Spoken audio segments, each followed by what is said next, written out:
So, good day, ma'am. My name is Daisy Ardagasdas, and I am a third-year criminology student sa St. Teresa College of Tandag o taga Poroquin City na San Miguel, Surigao del Sur. Uh, na-consider na ako anak ko kagalingon as friendly, then gusto na ako na makamit ng mga bago na mga tao, then kung sa sab na ako hobbies o interest,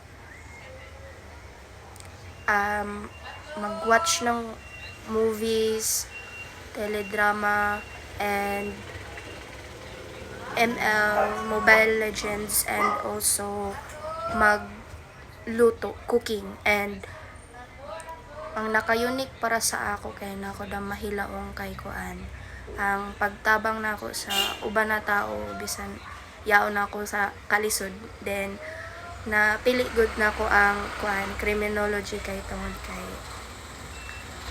naga-admire ako sa mga tao na mga uniform personnel, like sa ako mga tita, sa ako tito. So nag-look up ako sa ila. So an ako kuan short term goal is obviously makatapos ng pag-eskwela o mahuman ako ini siya na program, which is kuan pasok sa laong pa sa ako career na pwede sa Tri-Bureau. And ako long term also is kuan makahuman successful ako na pagkatao sunod, og 5 to 10 years from now na I see myself na kuan naga-serve sa community, sa labi na sa law enforcement, na mahimo na ako mama na ma-proud sa ako. O ang tao sab na naga-inspire sa ako is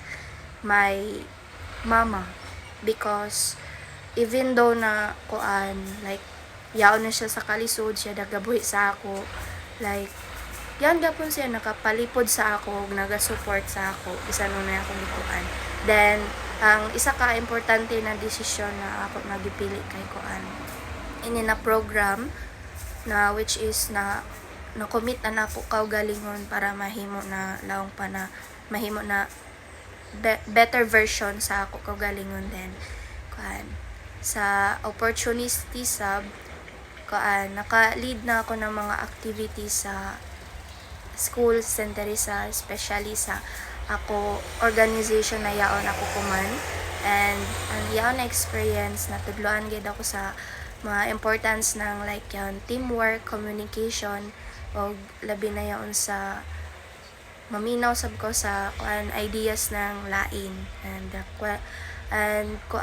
the qualities I'd admire as a leader is an integrity, ability na maka-inspire sa lain tao, especially sa mga junior held sa amo previous no Corcom, na I hope na mahawd ako sa iya sunod, na maka-treat siya ng lang pa fairly o respectfully.